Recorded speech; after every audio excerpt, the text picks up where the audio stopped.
Hi, ഇന്ന് നമ്മൾ നോക്കാൻ പോകുന്നത് ഒരു റിലേഷൻഷിപ്പ് റീഡിംഗ് ആണ്. നിങ്ങൾ ഇപ്പോൾ ഒരു ബ്രേക്കപ്പ് സിറ്റുവേഷനിലാണെങ്കിൽ നിങ്ങൾ സ്നേഹിക്കുന്ന വ്യക്തിക്ക് ഇപ്പോൾ നിങ്ങളോടുള്ള കറന്റ് ഫീലിംഗ് എന്താണെന്ന് നമുക്കൊന്ന് നോക്കാം. അതിനുവേണ്ടി ഞാനിവിടെ 4 പൈൽ വെച്ചിട്ടുണ്ട്. നിങ്ങളുടെ ഇൻഡ്യൂഷനോട് ചോദിച്ച് ഏതെങ്കിലും ഒരു പൈൽ നിങ്ങൾ സെലക്ട് ചെയ്യുക. അപ്പൊ നിങ്ങൾ സെലക്ട് ചെയ്യുന്ന ഞാൻ വിചാരിക്കുന്നു. നമുക്കൊന്ന് നോക്കാം.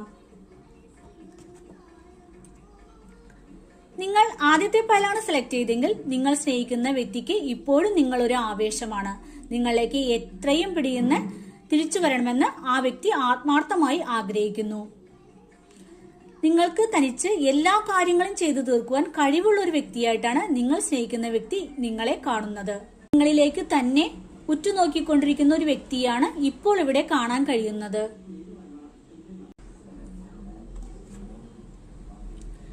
ഇനി നിങ്ങൾ രണ്ടാമത്തെ പൈലാണ് സെലക്ട് ചെയ്തെങ്കിൽ നിങ്ങൾ സ്നേഹിക്കുന്ന വ്യക്തിയും ഒരുപോലെ വിശ്വസിക്കുന്നത് നിങ്ങൾ സോൾമേറ്റ് ആണെന്നാണ്.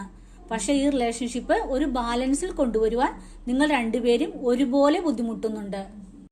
എല്ലാ കാര്യങ്ങളും നിങ്ങളോട് തുറന്നു പറയുവാൻ ആ വ്യക്തി ഇപ്പോൾ ആഗ്രഹിക്കുന്നു.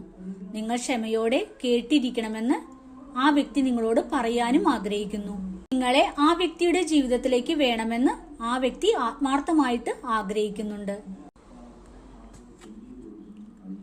ഇനി നിങ്ങൾ മൂന്നാമത്തെ പൈലാണ് സെലക്ട് ചെയ്തെങ്കിൽ നിങ്ങൾ സ്നേഹിക്കുന്ന വ്യക്തിക്ക് ഇപ്പോൾ നിങ്ങളോടുള്ള സ്നേഹം ഒരു ബാധ്യതയായിട്ടാണ് തോന്നുന്നത്.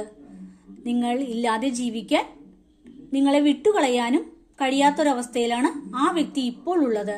എന്ത് ചെയ്യണമെന്ന് അറിയില്ലാത്ത ഒരവസ്ഥയിലൂടെയാണ് ആ വ്യക്തി ഇപ്പോൾ കടന്നു പോകുന്നത്. ഇനി നിങ്ങൾ നാലാമത്തെ പൈലാണ് സെലക്ട് ചെയ്തെങ്കിൽ നിങ്ങൾ ഇപ്പോൾ ബ്രേക്കപ്പിൽ ആണെങ്കിൽ കൂടി നിങ്ങൾ എല്ലാ കാര്യങ്ങളും പരസ്പരം മനസ്സിലാക്കുന്നു. ഈ നിശബ്ദതയിൽ നിന്നും നിങ്ങളുടെ സ്നേഹം നിങ്ങൾ പരസ്പരം തിരിച്ചറിയുന്നു. ഇപ്പോൾ നിങ്ങൾ പരസ്പരം ബഹുമാനിക്കുന്നു.